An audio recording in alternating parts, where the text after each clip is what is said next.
Continuando con Hobsbawm, la era del imperio. A diferencia de los anteriores, no tiene partes, solo capítulos. Comenzamos.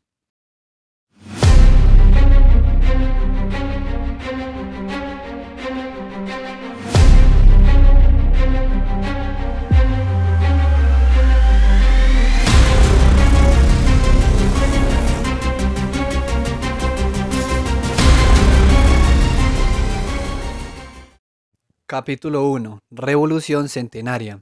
Dentro de esta temporalidad se cumplen 100 años de la Revolución Industrial y la Revolución Francesa, temas analizados en el libro de la Era de las Revoluciones, que ya hay video. El cambio fue tan grande que incluso las personas educadas que vivieron la época fueron conscientes de lo que se estaba viviendo. La industrialización se expandió a diferentes países.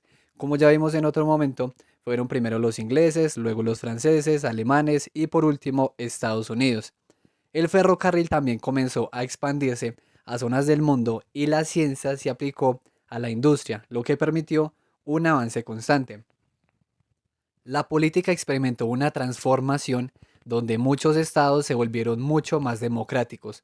Como vimos en el video anterior, había ideales por los cuales se luchó por mucho tiempo, pero que no se materializaban. Los derechos del hombre de la Revolución Francesa fueron un paso fundamental para ello. No fue una democratización total, sino parcial. Los conservadores se resistieron a que fuera total. La opinión pública, a diferencia de periodos anteriores, comenzó a tener relevancia. Se transformó en una fuerza política donde la prensa y otros medios de comunicación la influenciaron. La sociedad se reestructuró, mayor urbanización, grandes migraciones, lo que a su vez tuvo un impacto en el pensamiento y la cultura. Capítulo 2. La economía cambia de ritmo. En medio de la transformación de la economía mundial, los países experimentaron una depresión que inició en 1870 que afectó especialmente a la agricultura, lo que generó incertidumbre y debate sobre el futuro del capitalismo. A pesar de los problemas, la expansión industrial continuó, donde aparecieron nuevas potencias. Estados Unidos comienza a tener un crecimiento interesante, por supuesto sin alcanzar a Gran Bretaña, pero es el inicio de lo que dicho país será en un futuro. Hubo cambios productivos, aparecieron empresas grandes. Si retrocedemos un siglo, Adam Smith precisamente lo que analiza es un mundo de pequeñas empresas, pero para esta época ya empieza a concentrarse el capital. La tecnología avanza más y más. Se inventan muchas cosas. La bombilla, el teléfono, el automóvil, lo que traerá posteriormente interés por el caucho, la radio y un poco más tirando a inicios del siglo XX se inventa el avión. La expansión del comercio permitió inversiones internacionales y mejorar las comunicaciones. Capítulo 3. La era del imperio. Durante este periodo, tanto las potencias europeas como Estados Unidos y Japón entran en una nueva fase de expansión imperialista.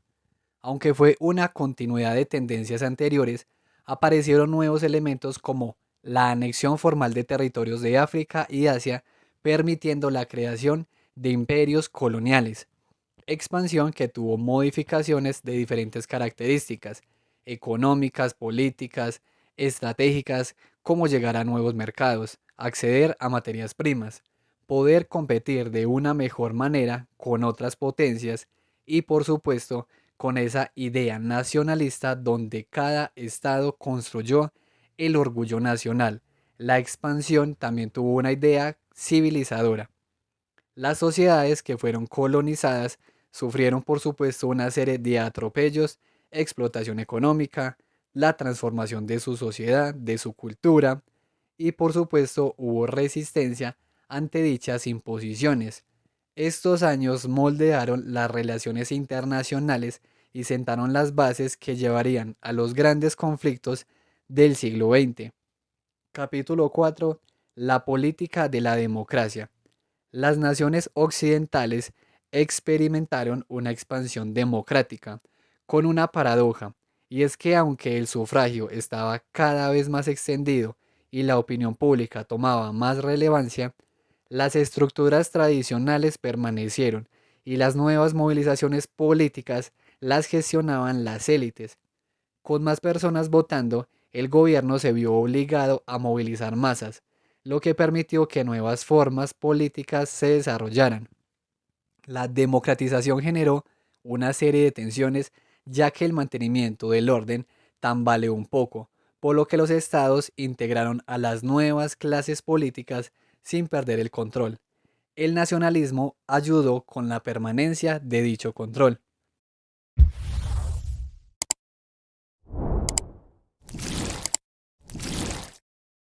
Capítulo 5. Trabajadores del mundo.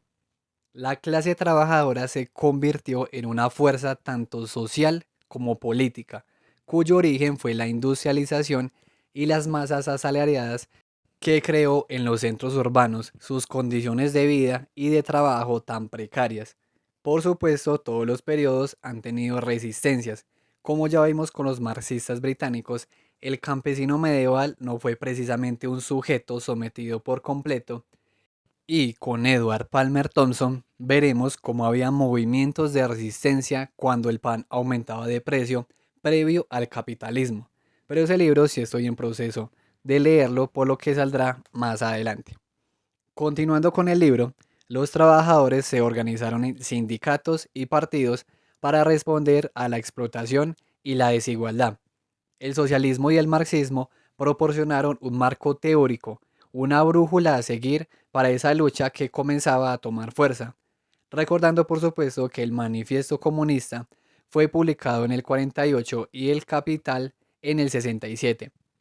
El movimiento obrero no era homogéneo, había ideologías diferentes, estrategias diferentes, que tuvieron un gran impacto en la política y la sociedad, como pueden ser mejores salarios, mejores condiciones de trabajo. Recordemos las muertes y enfermedades que describe Mijailov o las historias desgarradoras de Edward Palmer Thompson en el surgimiento de la clase obrera en Inglaterra. Capítulo 6. Banderas al viento, las naciones y el nacionalismo.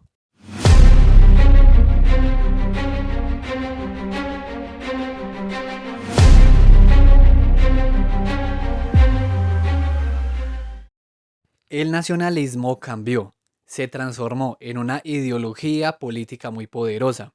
Además del sentimiento nacional preexistente, se volvió más intenso. La élite se dio cuenta del potencial que tenía para unir a la población bajo una misma identidad que servía además para asegurar lealtad al Estado. El nacionalismo se propagó en la conciencia, se volvió un sentimiento popular en muchos casos apasionado, que se manifestó de maneras diversas. Por un lado, los gobiernos lo usaron para fortalecer la unidad interna y justificar sus acciones.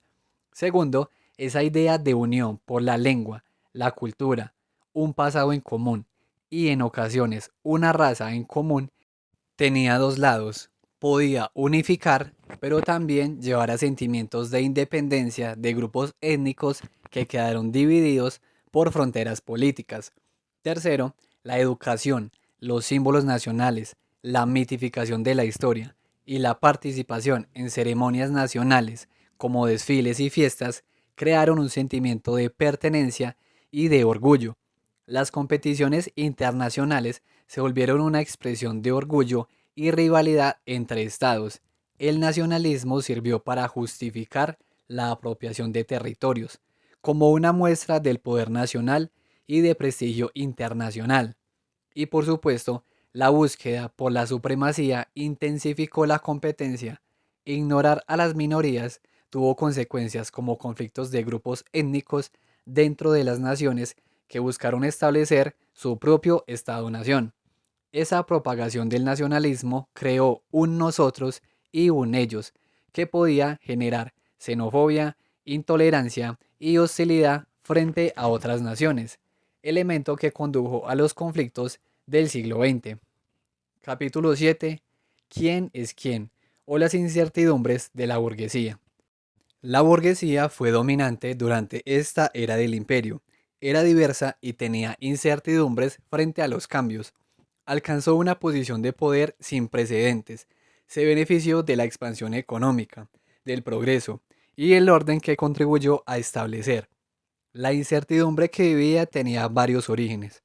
Primero, la clase obrera organizada representó un desafío directo a su poder y sus privilegios.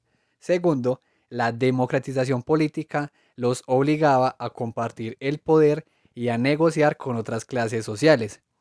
Tercero, la competencia creó presión sobre las empresas que aumentaban el riesgo de debacle económica.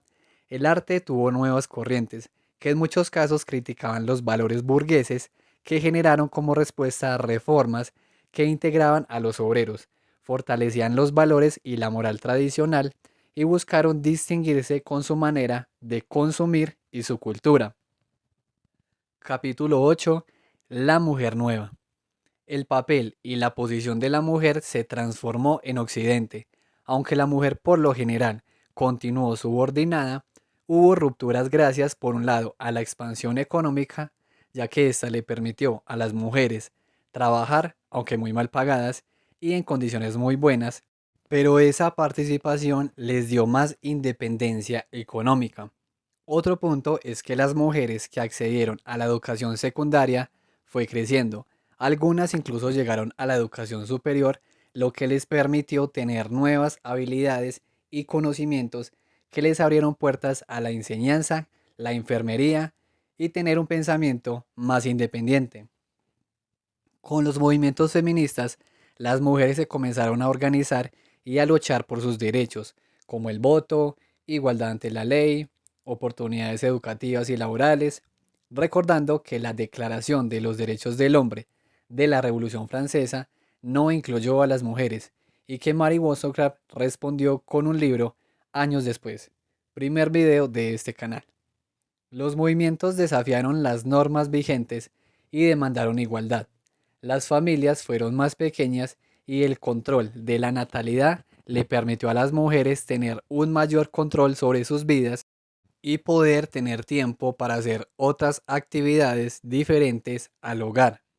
La vida urbana le dio a las mujeres más libertad, anonimato si se compara con la vida tradicional del campo, lo que permitió nuevas formas de socializar y de explorar roles distintos. Fue una mujer más educada, independiente, consciente de sus derechos y más activa públicamente.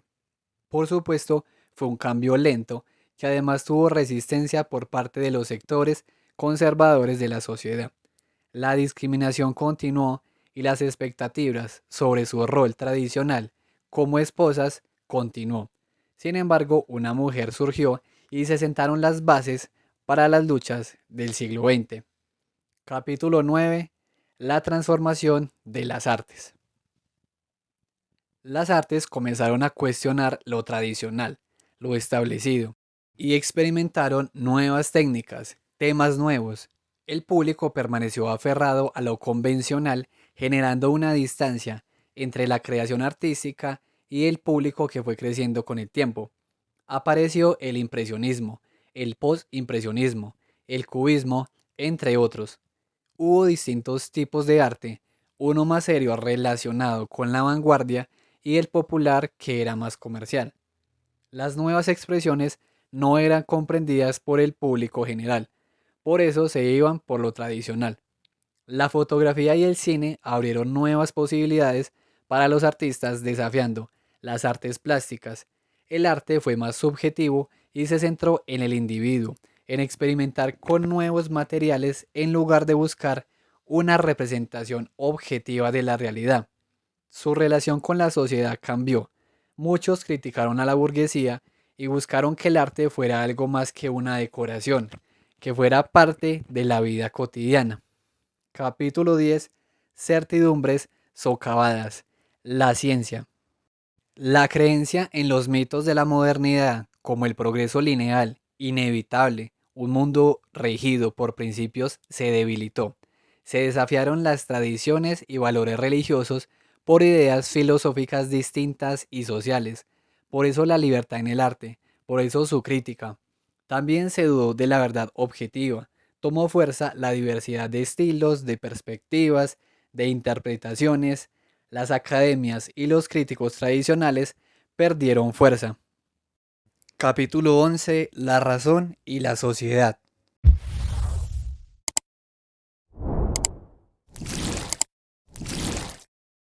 Como mencionaba Hobsbawm en el capítulo anterior, la creencia en la razón y el progreso lineal se debilitó. Se cuestionó el racionalismo ilustrado con corrientes como el irracionalismo, la psicología y el estudio del subconsciente. Pusieron en duda que la razón tuviera la capacidad para comprender la conducta humana y la sociedad completamente. La religión continuó siendo muy fuerte a pesar de la llegada de la razón. Las ideologías y los movimientos no solo usaron la razón para movilizar a la población, sino que usaron la emoción y la fe para los mismos fines. El nacionalismo es un ejemplo de ello. Apelaba a la identidad y la pertenencia. El conocimiento continuó con su especialización. El saber se fragmentó en disciplinas más específicas que dificultaron una comprensión integral de los problemas de la sociedad. La razón avanzó, pero su influencia social no fue absoluta. Capítulo 12. Hacia la revolución. El cuestionamiento del orden sentó las bases para el crecimiento de los movimientos obreros y su desafío a lo establecido, y por ende hubo peticiones. Las sociedades tuvieron contradicciones como la desigualdad, injusticias, limitaciones políticas. La revolución de 1905 en Rusia fue un evento importante para los levantamientos que vinieron después. Los resultados del movimiento obrero fueron diversos, dependiendo del lugar en el que se dieron. Capítulo 13. De la paz a la guerra. Antes de la Primera Guerra Mundial hubo una serie de tensiones y rivalidades que se materializaron en 1914. Finales del siglo XIX se conoce como la Belle Époque, pero el periodo tuvo una acumulación creciente de armamento. De hecho, si hubo conflictos, solo que estos se llevaron en territorio colonial y había actores menores. Las grandes potencias evitaron enfrentarse directamente, algo parecido a la Guerra Fría a mi parecer, un periodo donde en teoría no hubo conflictos entre potencias, pero si se rastrean otras zonas del mundo, hubo bastante guerra. El nacionalismo y las tensiones geopolíticas generaron inestabilidad, y el desarrollo de armamento cada vez más tecnológico generó sospecha y temor entre las potencias, lo que intensificó una carrera por armarse, generando más tensión. Cabe recordar que en esta temporalidad ya está iniciando lo que es la segunda revolución industrial, que va a traer entonces una serie de desarrollos tecnológicos, y esto incluye desarrollos en guerra que va a permitir que la Primera Guerra Mundial, digamos, cambie la forma en que se lucha y va a ser una guerra industrial. Por eso la cantidad de muertos que va a haber. La Triple Alianza y Triple Entente creó la posibilidad de que un conflicto pudiera crecer rápidamente y volverse una gran guerra, como efectivamente pasó. Bueno, acá termina el libro. Es un libro bastante introductorio e interesante, pero como algunos otros libros me deja un poco la sensación de poca profundidad en algunos temas. Pero bueno, analiza muchos temas en los cuales uno no suele profundizar, por lo que uno queda con algunas ideas básicas en ese sentido. Como siempre, pues ya para profundizar, pues de hecho para hablar solamente de una década, pues uno necesitaría un libro para profundizar bien. Y pues el libro precisamente lo que hace es abordar varias décadas, por lo que pues igual es un libro bastante interesante. En fin, nos vemos en una próxima ocasión.